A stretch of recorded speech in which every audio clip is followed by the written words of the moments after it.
Hello students, hi, how are you? कैसे हो सब लोग? Welcome to my channel that is direction of chemistry. तो बच्चा, आज का मैं जो बेसिक लेके आया हूँ आपके लिए topic, that is how to master in IIT JEE chemistry. उसके लिए आपको बतानी है टिप्स एंड ट्रिक्स। ये जो टॉपिक है स्पेशली इंपॉर्टेंट तो है that the student with got admission in grade +1, उनके लिए काफी ज्यादा इंपॉर्टेंट है, क्योंकि उन्होंने अगर स्टार्टिंग से अपना बेस स्ट्रॉन्ग करना है कि अब अगर हमें जेई मेन एग्जाम देना है, एडवांस देना है, तो उसके लिए हमें प्रॉपर तैयारी कैसे करनी है। अगर हम +2 के बच्चों की बात करें, उनके लिए भी ये वीडियो थोड़ा सा यूजफुल है, बिकॉज अगर जिन्होंने लास्ट ईयर तैयारी नहीं की प्रॉपर, तो वो भी इनमें से जो इम्पोर्टेंट ट्रिक्स हैं वो यूज करके बेसिकली अपना जो +2 का सिलेबस है that should be finished in must be that's 4 to 5 month. ठीक है, उसके अकॉर्डिंगली जो आपके लास्ट 6 मंथ है उनको ये जो टिप्स एंड ट्रिक्स यूज करके अपना कोई भी entrance exam specially IIT JEE chemistry वो कंप्लीट कर सकते हैं। ठीक है, बट रिमेंबर स्पेशली वो ग्रेड +1 इसलिए क्योंकि उनकी अभी स्टार्टिंग है, तो वो स्टार्टिंग से इस चीज को कोप अप कर सकते हैं। थोड़ा सा उनको मुश्किल होगा, बिकॉज क्योंकि उनकी जो प्रीवियस क्लासेस हैं, 10, 9, 10, उनमें उन्हें इतना ज्यादा वास्ट सिलेबस कभी शो नहीं किया, या कभी उनको शो नहीं किया गया, या उन्हें कभी देखा नहीं है। ठीक है, तो सबसे पहले मेरी एक सिंपल सी एडवाइस है जो स्टूडेंट ग्रेड फर्स्ट में एडमिशन ले रहे हैं +1 में, तो उनको डेफिनेटली किसी भी चीज को क्रैम नहीं करना, अंडरस्टैंडिंग से करना है। ठीक है, चलिए स्टार्ट करते हैं टिप्स एंड ट्रिक्स। कोई ज्यादा नहीं है, just share be few tricks. तो सबसे फर्स्ट देखिए, बच्चों को स्पेशली फोकस करना है एनसीईआरटी कोर्स मटेरियल पे। रिमेंबर किस पे? एनसीईआरटी पे फोकस करना है। ठीक है, बहुत सारे आपको फैकल्टीज बोलेंगे, इंस्टीट्यूट्स वाले बोलेंगे कि सर यू हैव टू बच्चा you have to take are different books for different subject, that is different streams. अगर बात करूं दैट्स फॉर केमिस्ट्री में, अगर हम बात करें physical chemistry, inorganic chemistry and that is organic chemistry, तो कहीं डिफरेंट बुक्स आप इंडिविजुअल के लिए ले सकते हैं। फिजिकल केमिस्ट्री के लिए आपको सेपरेट बताएंगे, हिमांशु पांडे बताएंगे आपको ऑर्गेनिक के लिए। ठीक है, तो ये सारी बुक्स तो यूज कर सकते हो, बट फोकस किस पे करना है बच्चा, मेरी बात याद रखना, एनसीईआरटी कोर्स मटेरियल पे। ठीक है, बहुत सारी बुक्स आपको बताई जाएंगी, बट आपने करनी है एनसीईआरटी प्रॉपर कंप्लीट करने के बाद। रिमेंबर दीज 2 पॉइंट्स, पहले एनसीईआरटी, उसके बाद आप कोई भी जैसे फिजिकल केमिस्ट्री की बुक है दैट्स कॉल्ड पीके बहादुर जी की, वो भी आप रेफर कर सकते हो, बट एनसीईआरटी प्रॉपर कंप्लीट करने के बाद, क्योंकि एग्जामिनर जब भी एग्जाम सेटअप करता है वो एनसीईआरटी सिलेबस पे फोकस जरूर करता है। ठीक है, उसके बाद ट्रिक नंबर थर्ड की बात करें, एबिलिटी टू सॉल्व प्रॉब्लम्स। तो आपके बच्चों में क्या होनी चाहिए, प्रॉपर एक जिसे हम कह सकते हैं पावर, क्षमता कह सकते हैं, अगर वर्ड यूज करें, एबिलिटी होनी चाहिए कि वो अच्छे अच्छे फिजिकल केमिस्ट्री के जो न्यूमेरिकल वाला पोर्शन है, अच्छे अच्छे न्यूमेरिकल्स कर, यानी कि एकदम से नहीं होंगे, स्टेप बाय स्टेप। जो student that is in +2 grade में है, उनको बड़ी स्पीड से फास्ट फास्ट करने पड़ेंगे, क्योंकि उनके लिए तो 1 ईयर वैसे ही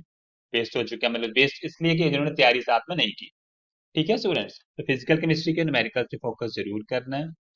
ठीक है, मोस्टली क्या होता है कि जो गर्ल्स का जो फिनोमिना होता है, स्पेशली गर्ल्स, उनका मैथमेटिक्स वीक रहता है, तो फिजिकल केमिस्ट्री वो न्यूमेरिकल को लीव आउट करते हैं। लीव आउट नहीं करना, स्टेप बाय स्टेप आपने प्रॉपरली न्यूमेरिकल करने हैं। ठीक है, एंड अगर बात करें, ओके, फिर मैंने रिपीट की वो बात, क्योंकि एनसीईआरटी टेक्स्ट बुक की जो प्रॉब्लम्स हैं उन पे फोकस डेफिनेटली करना ही करना है। ठीक है बच्चा, एनसीईआरटी मटेरियल मैंने पहले बताया, जो बैक एक्सरसाइज में एमसीक्यूज हैं, जो इंडिविजुअल टॉपिक के एमसीक्यूज निकलते हैं, आपने वो करने हैं। ठीक है, फिजिकल केमिस्ट्री की न्यूमेरिकल की बात करें तो सभी फॉर्मूले आपको प्रॉपरली बच्चा क्या होने चाहिए, टिप्स पे। ठीक है स्टूडेंट्स, फॉर्मूले of the numerical that should be on your tip. ठीक है, फिर हम बात करते हैं मेजर पोर्शन या मेन पोर्शन या मेन कंपोनेंट कह सकते हैं ऑर्गेनिक केमिस्ट्री में, आपको रिएक्शन और उनका मैकेनिज्म। ठीक है, जैसे अब सीबीएसई बोर्ड के सिलेबस की बात करें, ठीक है, इन द क्लास +2 की बात करें, तो +2 केस में क्या है कि बेसिकली दो मैकेनिज्म आपको आते हैं, दैट इज अल्कोहल और उसमें अल्कोहल फिनोल, बेसिक जो आपका है +2 का चैप्टर, हाइड्रेशन ऑफ एल्कीन्स और डिहाइड्रेशन ऑफ अल्कोहल, वो मैकेनिज्म है। +1 ग्रेड की बात करें तो बेसिक ऑर्गेनिक जो होगी आपकी नेमिंग से। ठीक है, उसके बाद आप उसमें क्या करेंगे, बेसिकली जो हाइड्रोकार्बन करेंगे चैप्टर, उनमें मैकेनिज्म होंगे। इसके अलावा आप ये कोशिश कर सकते हैं कि कोई भी अगर आप किसी भी रिएक्शन का मैकेनिज्म, कोई रिएक्शन अंडरस्टैंड नहीं हो रही, ज्यादा उसमें आपको करनी पड़ रही है क्रैमिंग क्रैम ही हो रही तो यू हैव टू अंडरस्टैंड उसका मैकेनिज्म, आप प्रॉपरली स्टडी कीजिए, ठीक है। फुली आपको मेरे हिसाब से है कि आप मेरे को कभी भी कॉल करके, ठीक है, या वीडियो पे यू कैन कमेंट मी, इस टॉपिक में ऐसा इशू है, will be there for you, ठीक है।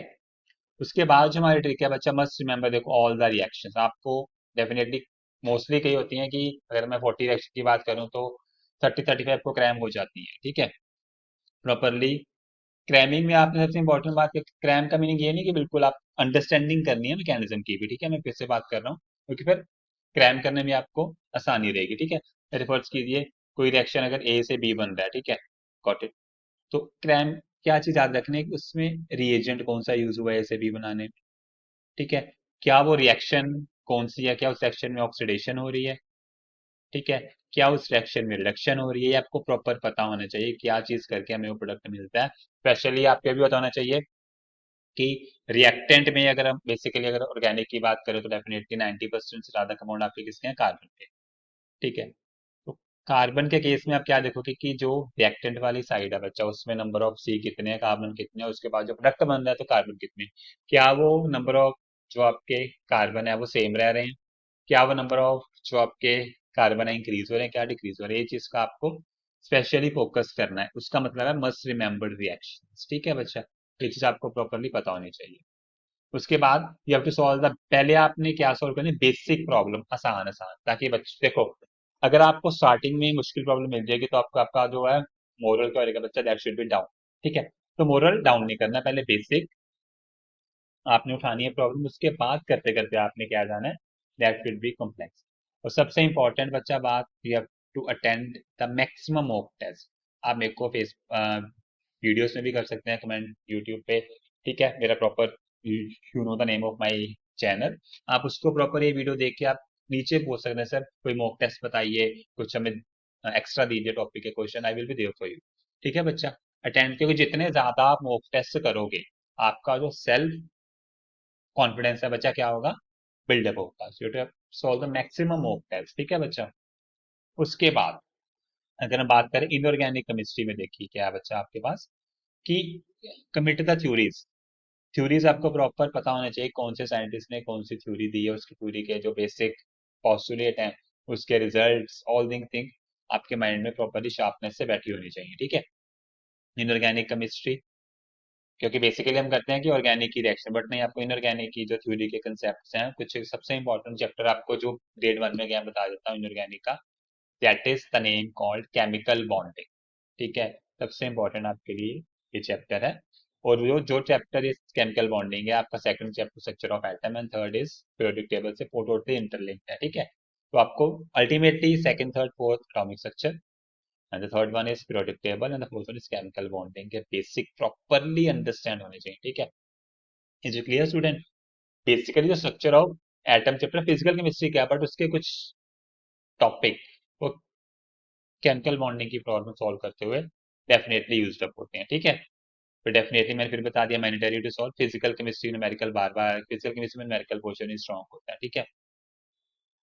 And then there is easy express, jot down every equation, मतलब आप फटाफट से, आपको कोई भी इक्वेशन मिलती है, फटाफट ये इक्वेशन साइड पे लिखिए, इस कोने पे लिखिए, फटाफट से आप उसको कॉपी पे क्या कर दीजिए, नोट डाउन कर लीजिए, ठीक है। नोटबुक के प्रॉपर आपकी जब सीक्वेंस करते करते काफी ज्यादा इक्वेशन होंगी तो आपको उसको अंडरस्टैंड करना भी आसान रहेगा, ठीक है। इक्वेशन मतलब कि सिंपल सी एडवाइस है, आपके अच्छे से नोट्स होने चाहिए, ठीक है।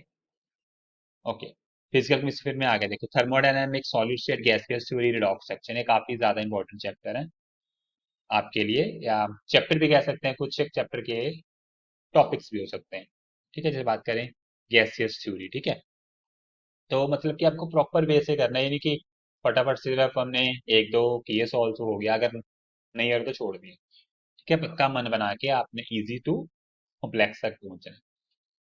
अब रिमेंबर, आपको जो प्रॉब्लम सॉल्व करनी है, मोस्टली जो कहते हैं इस चैप्टर के इतने क्वेश्चन कर लो, ये नहीं करना, पर्टिकुलर टॉपिक्स चुनने हैं बच्चा, ठीक है। उनके ऊपर टॉपिक के रिलेटेड जितनी भी आप प्रॉब्लम सॉल्व कर सकते हो वो आपने प्रॉपरली सॉर्ट आउट करनी है, ठीक है। मैंने पहले भी बता दिया, प्रिसाइज नोट्स होने चाहिए, नॉट चैप्टर, एवरी टॉपिक के प्रॉपर। जैसे आपने कोई एक पिक कर लिया टॉपिक, ठीक है, टॉपिक के आपने क्या करोगे, रीड कर लिया, आपने देखना है इस टॉपिक में से कौन कौन से क्वेश्चन एमसीक्यूज की फॉर्म में बन सकते हैं, ठीक है। तो वो अपने प्रॉपर एम्फोसाइज करना है कि एक लाइन से जो बन रहा है क्वेश्चन आपने फटाफट फ्रेम कर लेना, ठीक है। वरना मैं तो आपके लिए डेफिनेटली हूँ, आप कभी मेरे से पूछ सकते हैं, ठीक है, किसी भी टॉपिक के रिलेटेड कोई भी क्वेश्चन, ठीक है।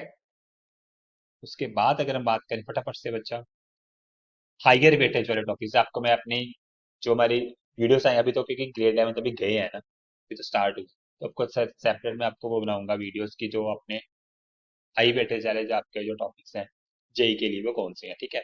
रिवीजन इंपॉर्टेंट है, daily have to revise specially in the morning session, early morning. Remember organic में सबसे इंपॉर्टेंट रिएक्शन एल्डिहाइड कीटोन्स, ठीक है, एसिड्स, इनमें क्या होता है that's include a group called carbonyl group, ठीक है। उसके बाद बच्चा अगर हम देखें, मैंने एक स्पेशल एक चीज बनाई है, मैं कह रहा हूँ एक अपनी ये पॉइंट, प्रिपेयर्ड इंटरलिंक टॉपिक से इंपॉर्टेंट है बच्चा कौन से बच्चों के लिए, पहले तो ग्रेड 11 तो अभी गए हैं इन्होंने, अभी इंटरलिंक का इतना ज्यादा नहीं पता होगा, जो प्लस टू में चले गए हैं उनको प्लस वन के टॉपिक जो प्लस टू से इंटरलिंक्ड है चैप्टर से, वो साथ साथ में प्रॉपरली करने चाहिए। वैसे जिन्होंने ग्रेड 11 में तैयारी नहीं प्रॉपर की, तो जो प्लस टू में चैप्टर आ रहा है आपको फैकल्टी बता देगी, हमें इससे पूछ सकते हो कि कौन सा टॉपिक किस चैप्टर से इंटरलिंक्ड है और कौन से topics plus one plus two के आपस में इंटरलिंक। अल्टीमेटली कहने का मतलब जो प्लस वन का टॉपिक प्लस टू इंटरलिंक है, अगर आपको प्लस वन का नहीं आता तो प्लस टू का भी उसके इंटरलिंक टॉपिक आपको समझ नहीं आएगा। You have selected the interlink topics, इसके लिए मैं सेपरेट आपको वीडियो बना के दूंगा इंटरलिंक टॉपिक्स कौन से हैं, ठीक है। तो ये बच्चा कुछ मेरी three, if you count that four, that should be 7, 10, 13, that should be 15 to 16, आपके पास 15 टू 18 कह सकते हैं, आपके पास मैंने ट्रिक्स बताई हैं बच्चा, आपको प्रॉपरली इन पे स्ट्रेस देना है।